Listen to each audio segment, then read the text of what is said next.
Welcome to The Lock Shop with Nielson and Hustler, powered by Coolbet Canada.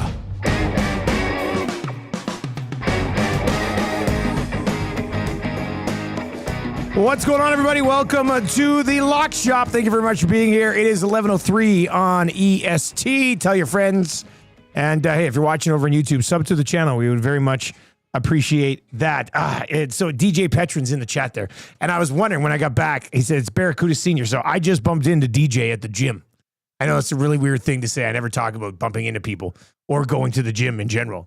But I mean, I got in I'm in the hot tub and he gets in and I figured I got back to the office and I was like, yeah, it was DJ. It must be DJ Petron. Anyway, I had a little soak with DJ Petron like half an hour ago. It was a great time. Went for a swim, hit the hot tub, and there is DJ Petron in the chat. Now get back to work, man. Get back to work, but make sure you hammer the thumbs up before you do. All right, let's bring in Huss today. Masters are underway, buddy. I was only partially joking that today on the Lock Shop we just have up the live feed of the Masters and you and I sit on the side and watch and talk about it because God, what a glorious day, buddy. There's going to be lots of head turning, I think, to keep an eye on the TV. I just see my guy, the chef, walking on, I believe, the 11th green right now. Yeah, watching that exact same thing. We're here. I'm jealous. A little soak with the fellas this morning. You can't go wrong, buddy. I've been trying to get over there like 2 or 3 times a week to swim, like between shows. Kind of gives me energy to push through the next couple hours, and then so I go and I'll swim for like 25 minutes, and I'll hit in the hot tub for like 5 or 10, and then have a quick shower and come back to work. It's funny. I don't know why I didn't picture you as a swimmer. Yeah, no, I like to swim. Big, long body. I basically am like a clone of Michael Phelps, right? So that's why I know. I just, I think where it comes from is that like Marshall and the Muzz swim all the time. And they're just swimming like Marshall's just swimming lengths now because he's like done swimming less. He just swim lengths. And I'm like, man, this is pretty nice. So yeah, I've been going for about a month again. I used to swim all the time, but I'm going for about a month again. So it's okay. Beautiful. Hey, plus I love hot tubs. I love hot tubs. I want a hot tub at home so bad. So I have said this for a long time. Like, I think you can judge your level of success in life by one thing: a hot tub. People that have a hot tub or people that don't have a hot tub. It's one of those things that if you have it, you are probably top 1% in the world. I mean, if you have the ability to get a hot tub, you have that. In my opinion, you've made it. I mean, that essentially is, and that is a goal, I think, for everyone to be in a position where they can comfortably get a hot tub and enjoy it throughout the year. I think we've been talking about like, oh man, I love a hot tub. I'd love a hot tub. And our backyard is like almost big enough, but it doesn't have a great spot for it. So I think I am going to set one of my life goals. Like by the time I'm 50, I have a hot tub, whether it requires a new home or renovations on our backyard area. By the time I'm 50, if I don't have a hot tub, I might as well just move into a home. Yeah, that's what they say. # goals. The goal, you want to have a healthy, happy family and a hot tub. I mean, at that point, when you have it, I think you can kick back and go, you know what? Life is good. Life is good. And you can contemplate that while in the tub as well. One of my buddies got one out, like an outdoor tub, and used it all winter. Yeah, well, like, it's hot. With the exception of when it's like, minus 30 or whatever. It's a little tough going in, but sure is nice in our winter climates to be able to have a nice little soak outside. And sometimes you wear a toque when you're in it, because if it's cold, everything comes up. Then you're really living your best life. Like you're wearing a toque in your hot tub. Come on. I have a buddy. I have a good buddy. I haven't seen him in a little while, but we text, and I used to play hockey with him and stuff. And I remember like he must have got his hot tub. It might have even been close to 10 years ago, but on Instagram, like all the time, in the morning, in the evening, he's posting pictures of like just the hot tub water, and he's like sitting there and he's got like a little person dancing, and I'm like, damn you, man, like you're still loving your hot tub a decade in. Huge humble brag. Now, Mitchie R says, honestly, they are overrated. Used ours very rarely for the time we had it. Although, here's the key part, Mitchie. Although now that I'm older and more achy, I kind of wish I still had one. Yes. Well, absolutely. And anytime I do anything physically, I'm always like, man, I wish I could just go home and sit in a hot tub for half an hour. The ultimate bounce there's back. different stages of your life, like in the circle of the tub. I mean, like when you're older, it's just it's a self-preservation. It makes you feel good. The aches and pains, whatever, can go away. But when you're younger, I mean, when you're in your partying heyday, if you have access to a hot tub, I mean, that exponentially takes good times to another level in many cases. All right. There's just a couple quick reactions to this. That's all right. I've had the Masters app open and all the audio started playing. Scotty Knows says a hot tub with a weekly cleaning service is the real end game here. Need to be able to afford having someone else to clean it for you, though. That's the key. Yeah, God, that would be nice. But, we'll keep grinding in this business, and we'll see what happens. Dr. Nutsy Nielson over there in the chat says, my coworker bought an older house, and the master bedroom has a spiral staircase right in the middle of that leads down to a hot tub room. Spicy. A spiral staircase. They used to build houses differently. Hey, like a spiral staircase from the master bedroom down into a hot tub room. Are you kidding me? Was his friend Hugh Hefner by any chance? It sounds like the Playboy Mansion. Oh, it's too good. Anyway, I don't know. How did this? Oh, yeah, because I went into one. I was in a hot tub today. So, yeah, okay. You were chilling in the tub. I was actually perusing the Masters app while I was sitting in the hot tub prior to chatting with the listener there, DJ. Okay, I just have to say this right now, and Pat and Jake and everyone at Coolbet may want to plug their ears, although I believe Patty took this. I think that sports books around the world might be bankrupted if Justin Rose is the first round leader at the end of this round. Did Patty not draft that? He drafted that, did he not? He did. It's 60-1. He's done it 4 times. I mean, I don't know how many people, when I was hearing them talk about nice plays. Oh, and by the way, if you want a first round leader, go Justin Rose. He went birdie, birdie, birdie out of the gate. Yeah, he's 3 under through 4. 3 under through 4, tied for the lead right now. What a start for Rose. And, a couple Englishmen tied for the lead right now. Tyrrell Hatton of Liv. Now, I didn't take Hatton on any outrights because, he's just a hothead. You know that there's going to be a few blowups. But, man, his iron game, we talk so much about approach and, shots gained in going into the green. I mean, Hatton's right there. He's had a great start, 3. And then no surprise that Scotty Scheffler is right there with the 3 under. However, no one really running away with this. So I think this is very much open for some of the fellas that are going off around now or this afternoon to get off to a good start like Justin Rose has been and jump in. Did you get on any of your first round leaders? No, I did not. I usually don't play first round leaders, so I didn't get on any first round leaders. I often don't, but that's the Masters. So when I realized I bet everything else late last night when I came back home, I'm like, all right, we got to get a little in. And I didn't have Rory for the tournament. Depending on what happens and where his odds are, I may add him to the card and live bet him because I do sort of want him to win. And if he won and I lost my other bets, it would nice to be getting something back. But I did go Rory for first round leader, and I also went my guy Xander, who's coming on a little later on. But Rory just about to tee off here with Ludwig and Batia. Beautiful, beautiful. Oh, and I see it right now. Yeah, we were looking it up this morning when we were going over some master stuff this morning, and I said this is perfect. Rory tees off early in the lock shop. Just perfect. We'll be able to see. Hey, I'd like to see him get it. Did you see his little girl sink the putt yesterday? You know what? This is good. This is going to sound pretty bad, but I saw the clip and I started watching it. And when I was like, oh, she just tapped it. Like I thought she lined it up and rolled it home, but she just sort of one hit, just tapped it and it rolled in for goodness sake. If you hit it any harder, it's probably going into the water. That was ridiculous. That was absolutely ridiculous. When she hit it, I was like, oh, look at the little girl. She can't even hit it that far. And then it's just, boom, perfect. Literally, you couldn't, that's a 1 in a million. That was incredible.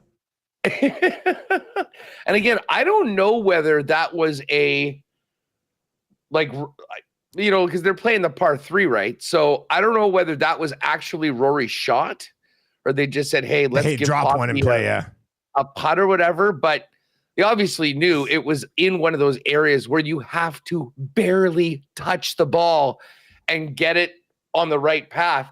But it was hilarious seeing Shane Lowry stand up like this about 6 feet beforehand, because once it went down that hill and started picking up steam, he knew it was in.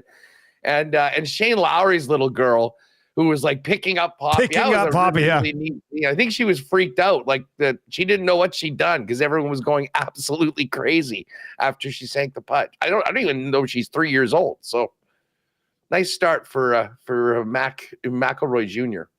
Rory and Heiberg are both right down the gut here. Batia is just about to fire off as well. Do you live bet much during the day, Huss?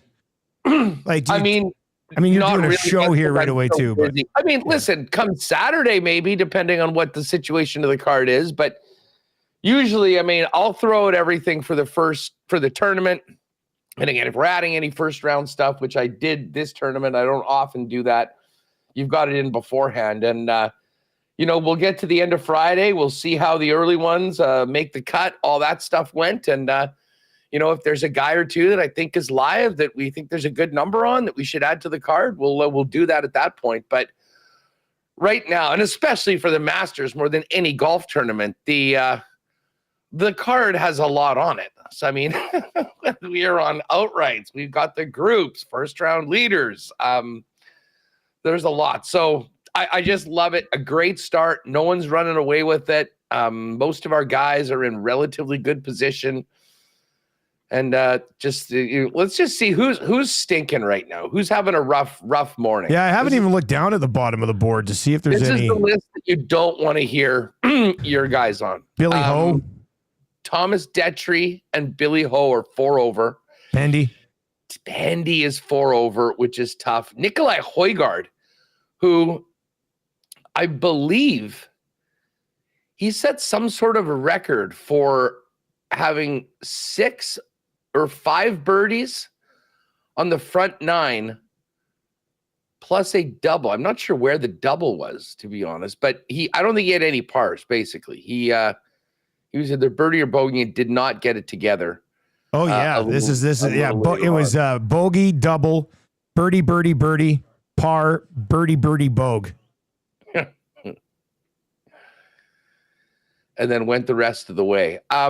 Phil, a lot of people liked Phil and thought Phil might be in the mix. I think I've got him on a couple DraftKings lineups. Phil is 3 over. There goes Detry. He did just birdie 9, so he's at 3 over right now. Bez is 3 over. I know Kevin Yu. Yeah. Remember I was asking how the hell did Kevin Yu?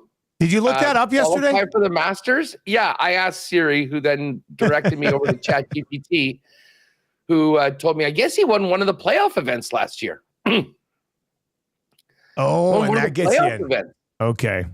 So I had totally forgotten about that. And maybe by that time, we're so locked in on football that unless we've got guys in the race, we don't really pay attention to the Sunday. But anyways, that's where he's at. So Mike Weir was 3 over. Not terrible. Johnny Vegas. Tom Kim's making the turn. He's 2 over. Bobby Mack's 2 over. Yes, Bobby Mack. That's going to be frustrating for a lot of people. He was a very, very hot pick so far. Benny On was 2 under through 3. He's given it back and then some. He's 2 over, playing the par 5 13th. Adam Scott and Brooks Koepka both bogeyed number 1. Cantlay bogeyed 1. DJ's 1 over through 3. Who else do we have here? Bernhard Longa still able to get around the course. He's 1 over. Got 2 holes left. Pretty nice start for him. And then you've got all the even guys that are just teeing off. Nick Taylor, Canadian Nick Taylor, birdied 2, gave it back on 3. He's even par right now. Let's see. Tony Finau's even through his front 9. He was actually 2 over at one point, so he's gotten him back. Matt McNeely, who was at plus 650, the favorite of the top debutantes. Your favorite, Dusty?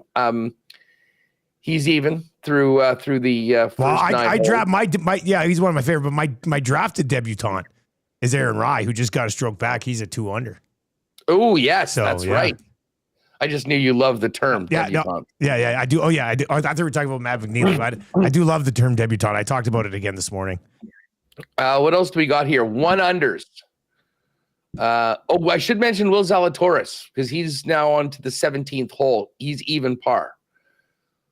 Berger, Garcia, Denny McCarthy, Hollywood Hoagie, Bubba Watson, Min Woo, Morikawa, Corey Connors, Harris English, Freddie Couples. Oh, Freddie, every single time, man, he comes up big early on. These guys are all 1-under. Michael Kim's 1-under.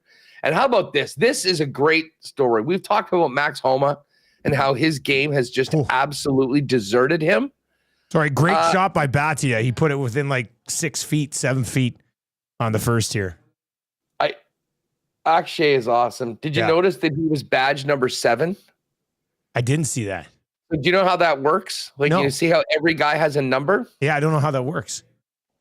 So the numbers are given in the order that the players register. Okay. So they get there. Hello. Hi, I'm Akshay Bhatia. Here's my invitation for the Masters. I'm here to accept it and play. And they say, okay, Mr. Bhatia, here's whatever your stuff. We'll get you your caddy uniform. And they have a number on it. So the reason I just bring that up is that Akshay at 7 was obviously one of the first guys. One of the first dudes there, yeah. And he also was there. He's the first ever Masters player to have played in that drive, chip, and putt thing I was telling you about that I was watching. Yeah, you were mentioning that, yeah. So I guess he went there early and was around and talked to a bunch of the kids. But yeah, he was locked in. Nice shot by Rory. Great shot by Rory, too. Him and Batsy are both right. They got birdie putts for sure there. What's JT up to here? JT's at +1 right now, and he is in the Pine Straw. But yeah, it's always interesting to see, and like they've got the players' numbers on the scorecards that travel around. So I did notice that Akshay's been there preparing, getting ready to go. Go ahead. I was just saying, every time I look at that guy, he's so thin. I cannot believe that he crutches the ball like that with a 28-inch waist. It doesn't make it. I can't even. I think I stopped wearing 28-inch pants in like grade 9. I was 30-inch waist guy and like through high school. It's ridiculous to see that guy. I just tweeted at you a picture, Huss, of a guy who texted in his hot tub setup, and it's a hot tub right next. It looks like he's got a projector on like the top part of the hot tub, so he can just sit in the tub and watch sports like on the cover of the hot tub. Okay, this is what I'm talking about. Yeah, this is why you made it. You're 1%. This is a guy that, and he might be the 0.1%. Like he's actually taken it to the next level. Looks like a very nice newer tub, great lighting on it. That lighting really takes it to another level too. Well, and so the one that he has, he said, and he goes, guys, my hot tub set up, and you don't need someone to clean it. The new saltwater ones are nothing to look after by yourself. So, well, I mean, this guy's living the life. Technology. If you don't have a call from an Edmonton hot tub shop in the next 2 hours saying, Dusty, we got to do something, and then you'll have a hot tub in your backyard throughout the summer. But let me ask you this. Like doing maybe a contra deal for a hot tub or something. That's I'm a fake 1%er. Right? Like I can't be that guy if they're letting me loan it or I'm trading them some advertising for it. Like I'd be a poser. I don't want to be a hot tub poser. I want to own this thing. I wouldn't worry about it. No, you don't think so? You'd have a hot tub. I guess I would. I had that opportunity to do it here in Winnipeg, and just because I'm not in a place where I could fit one outside. You can't get one out onto that balcony where you do all your picks, all your plays of the day? Like I've thought about it, and it's big enough, but I don't know, like water and everything that, you'd probably need a crane to bring it in from the outside. I'm on the 7th floor overlooking the river, but going out to the lake, that's my favorite thing. It gets me out to the lake knowing that we'll be able to sit in that tub and just enjoy. Ludwig Aberg from about 16 feet. He's just going to come up short. Your TV is slightly ahead of mine because like he just came up short. So you're just a little bit ahead. Mind you, we're streaming it on a TSN app on our TV here, so it'll be a little bit different. Yeah, I've got it on. I've got it on the tube. And Joachim Niemann, nice start for him. He's 2 under, representing the live contingent. Man, you're gonna see this in a minute. I don't know how big of a screen you're watching this on. Pretty good size. That Niemann drive, just watch this beautiful drive. Look at the difference in elevation and the slopes. Like that thing is landing and then just gradually rolling down. And when you get close to it, you realize, and that's something that people that have been to Augusta have told me. I have a buddy who went, and he's like, you will not believe, like TV does not do it justice in any way. Like it's very hard to show just how different it is from the ups and downs. Like almost in every hole, there's major elevation changes. There's not almost any flat lies, which challenges the skill of these players even more. Oh, Batia just rolled the bird wide. Did Rory already shoot? Did I miss Rory? I thought Rory was further away. Maybe he's not. Here comes Rory. Yeah, I thought he was. It looked. I mean, what we just said. We just said that it's very deceiving on TV. I thought for sure Rory was closer than Batia on this one. Like if you look back, look how much higher Rory looks than the patrons, as well as the fairway. I mean, it's really, really cool. This would be a great start for Rory for the tourney. You sink this putt right away. Set the tone. Inspired by Poppy yesterday in the par 3. Huss, let me ask you this. How much would you pay to just go walk Augusta? Like there's nobody there. Nobody's playing. Just to go walk Augusta. I mean, I'd pay a bunch of money to go there. I would like to see. That wasn't that short at all, but that was a very, very bendy putt. Wow. Hey, he keeps give himself those all day. Yeah, he'll be okay. He'll be okay. That's all right. Come through it even. That would have been a nice one to roll in. But I think that would even be like, it wouldn't be, I would obviously love to play it, but I would also like to just walk it and just walk through Amen Corner, like just walk through all of them and just check it all out. Well, you know what the key to do is, I mean, obviously you'd love to be there on one of the days of actual competition, but if you can, and I believe Jake did this. Jake, weren't they the guys who were at the Final Four last year? And then they whipped over some of them, yeah. And then they're like, "Oh yeah, let's go over to Augusta," and they went there for the practice round day. But the cool thing about that is they're actually able to. You can bring your phone, you can take pictures like during the practice round events. Then nothing during the. Nothing during the actual tournament. So it would be really cool. And it's obviously way less to get in if you're looking to cop a ticket on the Tuesday or the Wednesday than it would be when the actual tournament is going on. But to answer your question, I mean, it's a dream.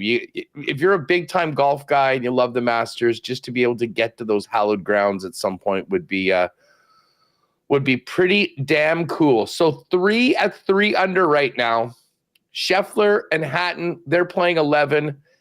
And Justin Rose, hot out of the gate, 3 under through his first 3. He's parred the last 2 holes. He is playing the 6th hole. And Rye still hanging in, 2 under. There's Niemann, Max Homa, Cantor. Nice start. But coming up this afternoon, we should check these other tee times. Still to come, Mats Hideki, DeChambeau, and Lowry. That's a good group. We've got John Rahm, Wyndham Clark, Tommy Fleetwood. I believe these guys are playing together. Yep. And then Sahith, your boy Sepp, and Sam Burns.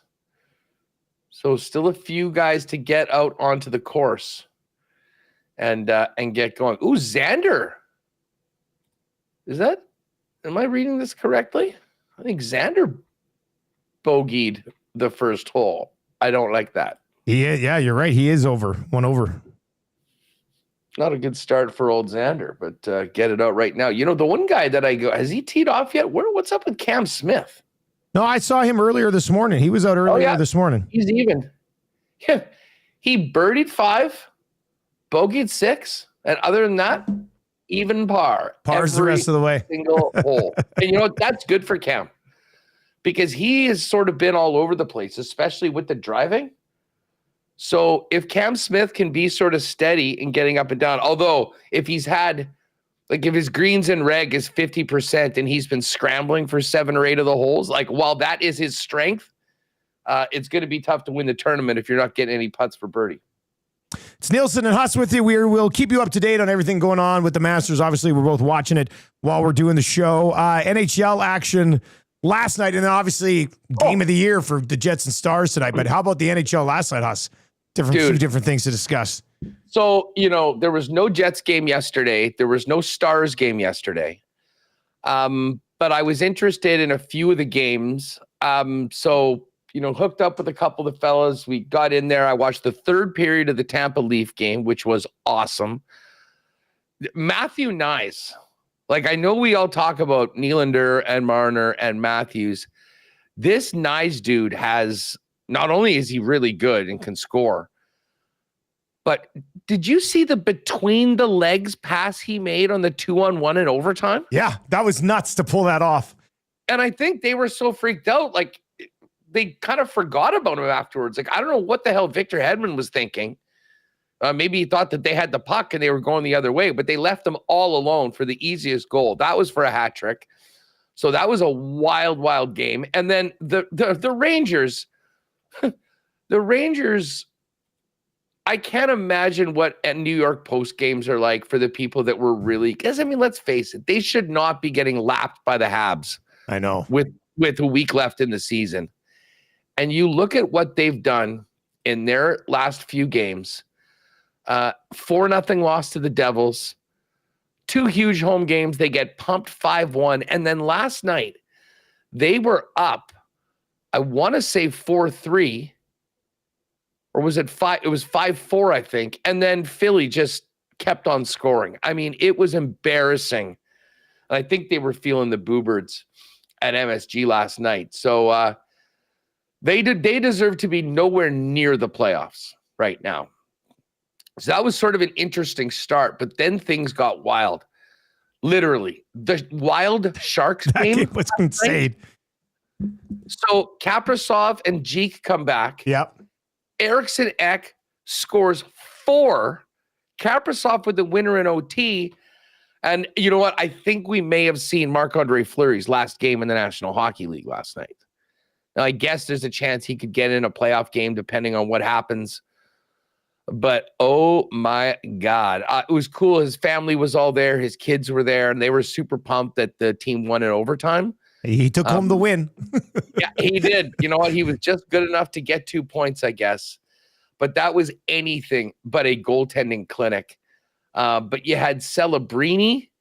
So funny. Celebrini, I believe, had a hat trick of his own in that game last night. Yeah, he did have it. He 3 was goals, 2 assists. Did they say he was the first rookie or the first overall pick since Matthews to have a hat trick in their rookie season? It might have been rookie. I thought I heard first overall pick, but David Amber last night on the highlights said first rookie to have a hattie since Matthews, which I mean, he had 4 in the first game in the league. Yeah, against Ottawa. That was a huge game.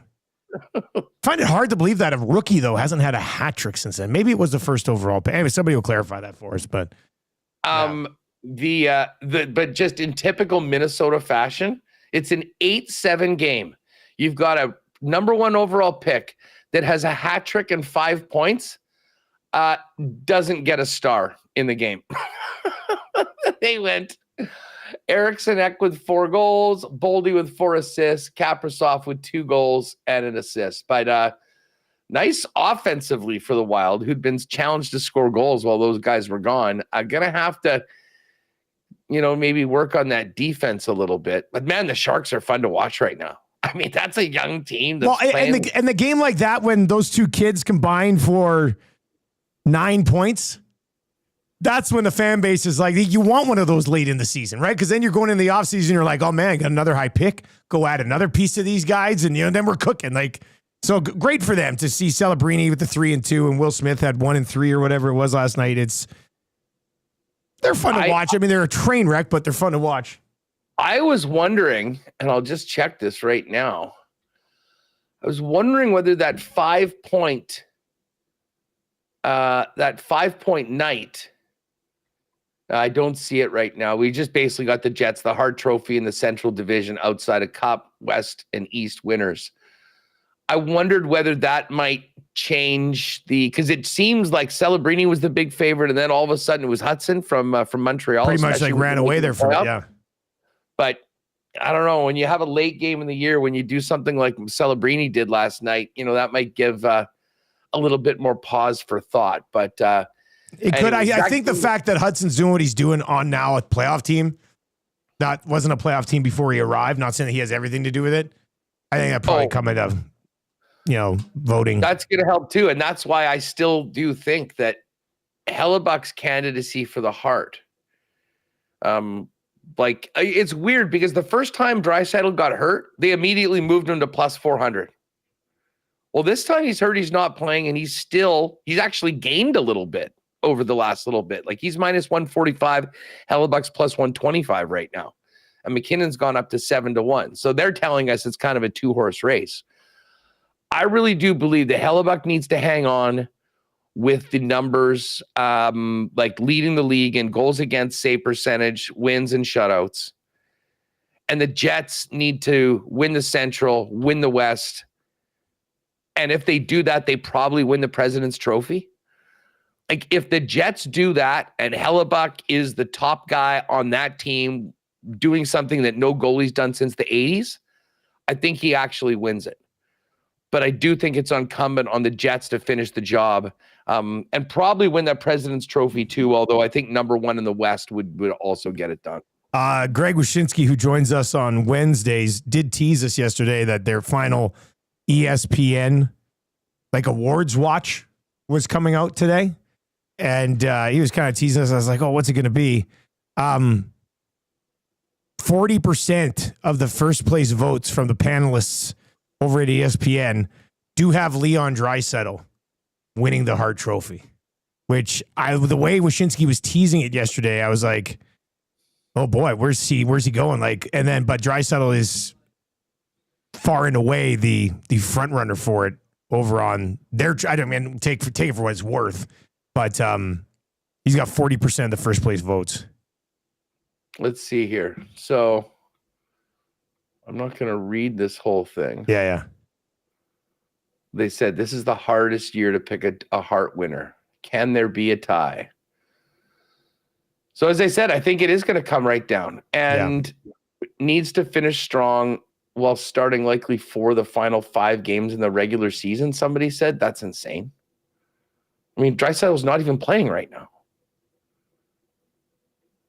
I don't know. I'm very biased on this and emotionally and financially invested in it, as Lock Shop listeners know. So I will continue to pound the drum for Hellebuck, but Draisaitl, is he going to come back? What are they saying? Are they just going to ice him up? Nobody knows anything that's going on here. So, yesterday, there was the media reached out to, or the public relations, media relations for the Oilers reached out, and we're just like, just so you know, McDavid, Draisaitl, those guys aren't playing tonight.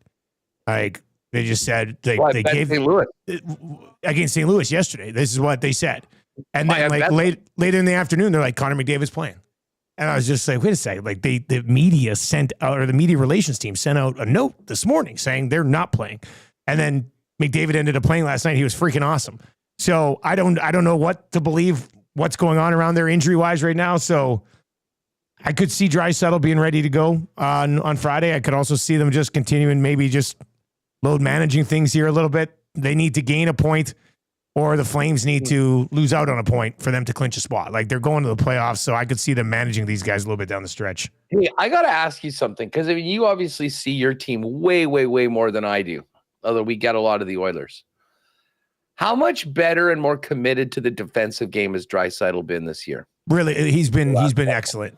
Like I'm hearing more and more yeah. people talk about that this is a guy that no, is doing it's legitimate. It's legitimate. Like he's big, he's smart, and the effort defensively is there this year for the most part. I mean, there's still a couple plays where you're like, take one more stride, Leon, and you pick that guy up. But I'm not as pro give him the Selke as some other people might be, like in this market. But I think he's significantly improved in that aspect of the game. For sure. Yeah, the Selke's a total reputation award. And listen, Alex Barkov has earned the reputation that he has, but I mean, none of these people are breaking down the defensive games of all these guys. I mean, they'll notice it a couple times in their thing, and then they'll see. I mean, Adam Lowry. I think Adam Lowry should be getting consideration for that. He's never really. It's one of those things where you probably deserve to win it for a couple of years. I'm just taking any player, not necessarily Lowry.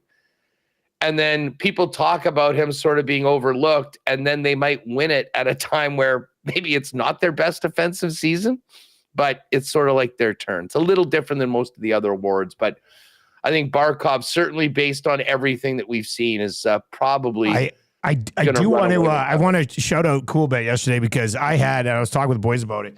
Because it looked originally like McDavid wasn't going to play, Nuge wasn't going to play. Like they were going to, McDavid almost said it after, like they were going to run 11 forwards and 5D last night. And I think McDavid just looked at it and was like, no, I'll go. Just let me play. I'm fine. Let me go play. And they're fine. They're like, you can go play. So they played 12 forwards and 5D last night because Wallman's nicked up and a bunch of guys are hurt and they have no cap space to really move things around. But I had a heavy bet on St. Louis. Like, because the Nuge news came out and St. Louis was still like a plus 135 dog. I was just like, oh, I'm on them heavy. So, like, my biggest hockey bet of the year. Like, I was just like, this is an automatic if McDavid and Nuge and Draisaitl and Ekholm are playing. And then I had a nap and I wake up from the nap and it's like, McDavid will play tonight. I was like, no, like, this is not what it is. So I hopped back on Coolbet and cashed it out. I was just like, you can cash out a bet before the game. So I cashed his ticket out. And with the odds, the way the odds had moved, I came out on top. I actually made money by just cashing out my bet, which I was just like, this seems kind of strange. But well, you know what it is? You know what it was that you had them at this plus number. Yeah. And then even with, I mean, there must have been a ton of action coming in on St. Louis for the same reason. Because like when I looked at it at the end, I put a ticket together, at like 5:30 or something after WST, and it was a pick'em.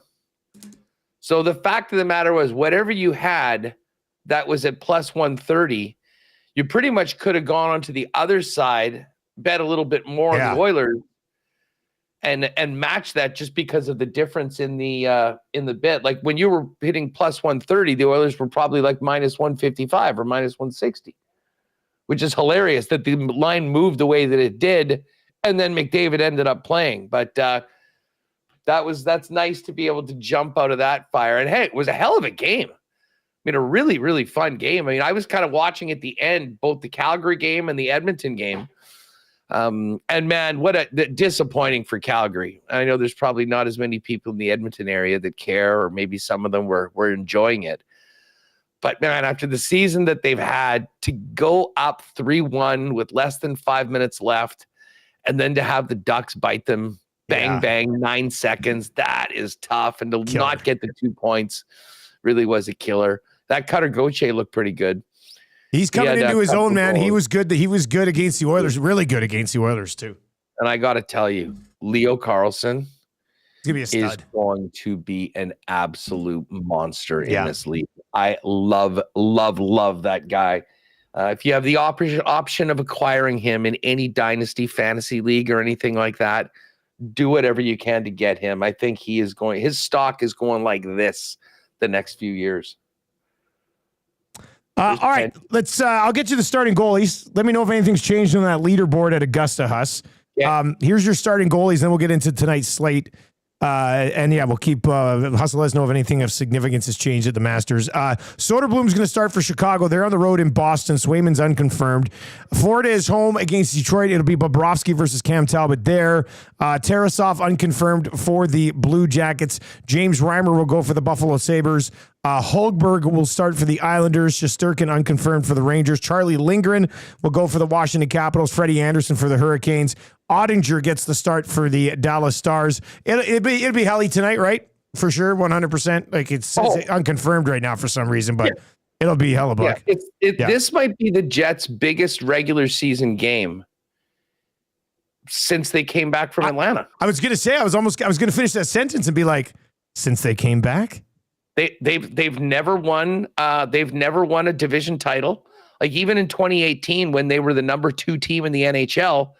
Nashville was number 1. So they didn't win their division. They were on the road in the second round. And this, for all intents and purposes, would continue. I mean, it would set a franchise record of 54 wins. And it wouldn't officially clinch the division for them. But if they were able to win in regulation, it would give them a 99.9%. Any point by Winnipeg or lost point by Dallas in the last 3 games for each team. So this is basically a clinching opportunity for Winnipeg right now. And if they were able to win it, you're looking at a team that has, a real advantage when it comes to the President's Trophy. Like Washington is 3 back with 1 game in hand. It's wild. They still have 5 games to play. There's a few teams that have 5 games to play. But both Dallas and Winnipeg are going to get to 79 tonight. So we'll see what happens with the President's Trophy. That would be nice, but I think no matter what, if the Jets clinch the division, clinch the West, they won't worry as much about the Presidents. They'll worry about being as healthy and as fresh as possible before they get to game number 1. Quick update just before we get back to these hockey picks. Eagle for Colin Morikawa. Oh, he goes from 1 under to 3 under. And there he is at the top of the leaderboard, along with Scotty Scheffler, Tyrrell Hatton, and Justin Rose. Love to see it. He was one of my outrights at 15-1. So fingers crossed for Morikawa. Nice start for Morikawa for sure. Utah, Nashville tonight. Vamelka's going to start there. Canucks and Avs. Blackwood's likely. Demko unconfirmed. And in the 2 late games, all the goaltenders unconfirmed at this point. Rod Z with some interesting trends over on YouTube. Bet under the total in Dallas games against good starting goalies, saving over 91.5% of shots against. The unders are 13-3. So when Dallas plays a good goalie this year, the under is 13-3. And then Rod also points out the under is 7-0 in Winnipeg Dallas games since the beginning of the 2024 season. Are you sensing? Is this got 3-2? Max written all over it tonight or what? I mean, there's always those games that are a little bit of an outlier, but yeah, I would think so. Like, I think twice this year, the Jets have been up 4-0 on Dallas, and Dallas has scored a late one. I'm pretty sure both of their home games were exactly that. Or maybe there was a shutout in the last one. Certainly the early one, because that was part of the doubleheader before the West final. And it was 4-0, and then Dallas got a BS goal with like 90 seconds left to rob Hellebuck of the shutout. But yeah, listen, I think if you were looking on either side, under is probably the play. See Jets at plus 106, Dallas at minus 125. How does Dallas, I'm really interested to see what Dallas looks like because they haven't been particularly good over this last week. They've got 2 overtime losses in their last 3 games, and they're coming off a historic choke job by giving up 3 goals in the last minute of the game and then losing an OT to the Vancouver Canucks. Yeah, I mean, this is the closest you're going to get to a playoff test for these guys. So, I mean, you'd think you'd have to hope that you'd see the best from both of these clubs tonight, and fingers crossed that is what we will. That is what we will get. Who was that? Who was that shot that just? Who was that? That was John Rahm. I think. Oh, that was Rahm. That's the first I've seen of Rahm today. Yeah, I think they're just sort of getting out and getting going here. Akshay's moving some patrons for his shot. Oh, Tommy Fleetwood sighting. His first hole for Tommy. By the way, Corey Connors just birdied 15. He is at 2 under, 1 shot off the lead for the Canadian. In the thick of it. Great start for our top Canadian bets. As we mentioned, Pendrith had a very rough morning. He's 4 over. He's got 2 holes left. Mike Weir is 3 over. And Nick Taylor is already 2 over through 5 holes. So the top Canadian, the chunk on the top Canadian with the 30% win boost at Coolbet, looking pretty good for Corey right now. Very, very consistent so far. Anything stand out to you tonight as far as putting a 3-gamer together? Let's see here. I don't hate the idea of just fading the Rangers at this point and taking the Islanders. Hey. And they lost last night. Minus 120, minus 123 on the Islanders at home tonight. Laviolette's not even going into the room after games anymore. Just doesn't even. That's it. It's done. I do want to point out a game that if you have, I know Oiler fans, the Oilers won't be playing tonight. And if you're looking at all these games to watch, certainly Jets Dallas should be great. But if you like the rough stuff, set your alarm for 5:37 or 5:30 Edmonton time and tune into that Carolina-Washington game. That's the next game. This is the rematch of the game after the Chatfield UFC move. Tom Wilson going after Stankoven. So Wilson and Dylan McElrath will be able to go. And I actually like Washington in that game. I know the Carolina Hurricanes are the favorite in this one. Carolina coming off being shut out by Buffalo earlier this week. But Carolina absolutely waxed Washington in that game.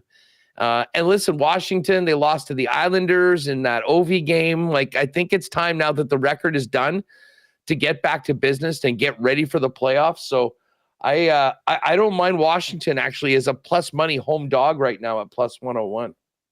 Okay, so we got Washington, we got the Islanders, and both of those numbers are already going to give us a pretty good number for a parlay. Yeah, 274. So it kind of opens up the board for us a little bit.